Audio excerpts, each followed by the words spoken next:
Today's world boasts some incredible tech that, in the eyes of ancient humans, would have made us seem closer to gods. Among other things, we're now capable of traveling to the other side of the world in a single day, communicating in an instant with anyone else on the planet, and controlling machines on other planets in the solar system. Given our level of seeming advancement, then, it's hard to believe that there are also some ancient ideas that we no longer have access to. But this is Unveiled, and today we're exploring 4 lost technologies from ancient history. Do you need the big questions answered? Are you constantly curious? Then why not subscribe to Unveiled for more clips like this one, and ring the bell for more thought-provoking content. Full disclosure, 3/4 of this video isn't especially friendly. But given that the history of humankind is largely shaped by the history of war, perhaps that's not surprising. For example, our first lost technology is Greek fire, a liquid projectile weapon widely used by the Byzantine Empire between the 7th and 13th centuries. Clearly designed to invoke instantly hellish scenes, it was fired at enemies, would immediately explode upon contact with a target ship, and then set the entire landscape ablaze. Indeed, one of the most incredible features of Greek fire, and what most contributed to its infamous reputation, was that it could continue burning after it came into contact with water. Imagine, if you will, that you're sailing toward an ancient city. Perhaps you're preparing to attack, perhaps wires have been crossed and you actually come in peace. But suddenly, fire starts raining from the skies. Your ship is lucky enough to dodge the scorching missiles direct, but then the sea itself erupts into flames and you're trapped in a burning, boiling, blistering ocean. Your chances of survival quickly and ruthlessly plummet, all thanks to Greek fire. And it wasn't just a visual spectacle either, as it also released a deafening roar when used. Add into the mix a choking blanket of smoke that's said to have covered the sea throughout. And it's little wonder that Greek fire is so often compared to something you might otherwise have seen erupt from a dragon. Unsurprisingly, too, many historians credit Greek fire as being a key ingredient to the long-standing success of the Byzantine Empire. It was just so difficult to fight against. But the exact composition of this terrifying substance is today unknown. And despite many attempts over the centuries to do so, no one has yet been able to recreate it. Also known as sea fire, Roman fire, war fire, and sticky fire because the burning liquid literally clung to victims. Really, we should all be thankful that it isn't still around. Yet Greek fire today has morphed into a thing of legend. The same can be said for our second lost technology, Damascus Steel. This was a specific steel type used to make incredibly tough and devastatingly sharp weapons, up to around the early 18th century across West Asia and the Middle East. Believed to have been formed from ingots of other material, Wootz steel, or Damascus steel, has been studied at length in recent years, mainly because of the apparent appearance of carbon nanotubes within it, an otherwise modern technology. Its high carbon structure appears to have been crucial to its success, ensuring that Damascus steel weapons were not only very tough, but also extremely flexible. At their height, these weapons were the best of the best for on-the-ground fighting, although they were also famous for their unique appearance, and particularly for the wavy patterns that adorned any blade. In the centuries since it was widespread, there have again been many attempts to recreate Damascus steel for the modern world, but so far with no success. And contemporary versions have taken to artificially etching in the wavy patterns to give their blades the illusion of being originals.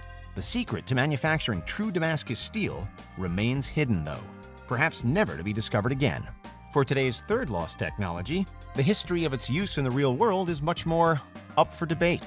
Both Greek fire and Damascus steel are ancient, if baffling, products, yes, but historians are pretty confident that they did at least exist. With the Archimedes Death Ray, however, it's believed the plans were there, but was it ever truly built in the first place? When you hear that title, Archimedes Death Ray, you might first imagine something from a sci-fi space drama. But actually, we're heading back to the ends of ancient Greece for this one, and the 3rd century BC. And really, this alleged device was nothing more than a collection of mirrors. It's just that if it ever did work, then it's said to have been capable of transforming the sun itself into a weapon with the capacity to destroy pretty much anything. Ships, cities, people, the lot. Think of that classic kids' TV character using a magnifying glass to burn an unsuspecting ant. That's what we're talking about here, just on a much larger scale. many more mirrors, built and angled in just the right way to concentrate as much sunlight as possible onto a single point. And voila! Instant death. But all of that said, the death ray, planned as it may have been, may never have actually worked, with researchers calculating that it might not have been possible for it to create the heat required to cause the death, damage, and destruction claimed. There are also precious little accounts of it from the time, with the first records emerging some hundreds of years later.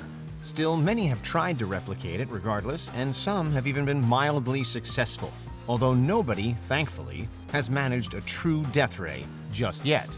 So far, we've covered a dragon-like fire weapon, an indestructible super blade weapon, and an alleged instant kill weapon powered by the sun. But for our final lost technology, we're pulling a full 180 away from all of the most terrible things that life has to offer to one of the most beautiful, music.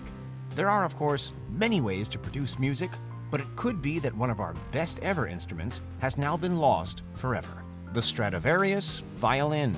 These violins and other stringed instruments were named after their Italian creator, Antonio Stradivari, who lived across the 17th and 18th centuries.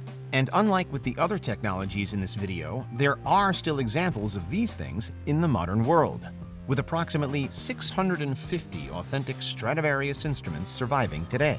It's a technology that's still considered lost, however, because we no longer know the exact method for creating them.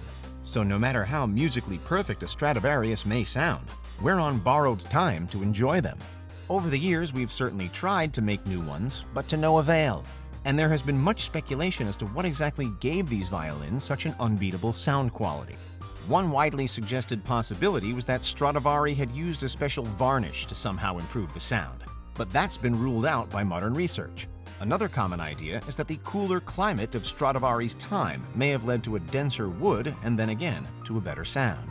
Naturally, there are also doubters who deny that there's anything particularly special about a Stradivarius violin to begin with, and that celebration of them is merely the result of the placebo effect over many listeners. But regardless, it seems that humankind will never be making them quite the same again. And finally, let's close this video with an honorable mention perhaps no one expected. Concrete. Of course, it's hard to take even a few steps outside without running into something that uses this building material. So there's surely zero grounds to claim that it is a lost technology too. Well, it isn't, and it is. Because what we don't have anymore is Roman concrete. It's known that modern concrete is nowhere near as durable as Roman concrete was, which explains why so many Roman structures are still at least partly standing. In a couple of thousand years' time, will the same be said of modern buildings? It's thought unlikely, and despite our best efforts, we're yet to confirm the secret formula that makes Roman concrete so reliable. It could be that the mixture offers a unique blend of volcanic ash and seawater according to some theories, but in general it would seem that concrete, like the violin, just isn't as good these days. But what most ties all of these technologies together, whether they're for waging war or making music, they all give us a glimpse into the lives of those living centuries and millennia before us. And they remind us that no matter how much we think we know today, it's always possible to learn from the past. Who knows? Maybe a couple of thousand years from now, future humans will discover an amazing technology from our present day that had also disappeared over time. It probably won't be concrete, but it might be something else. And those are 4 lost technologies from ancient history. What do you think? Is there anything we missed? Let us know in the comments. Check out these other clips from Unveiled, and make sure you subscribe and ring the bell for our latest content.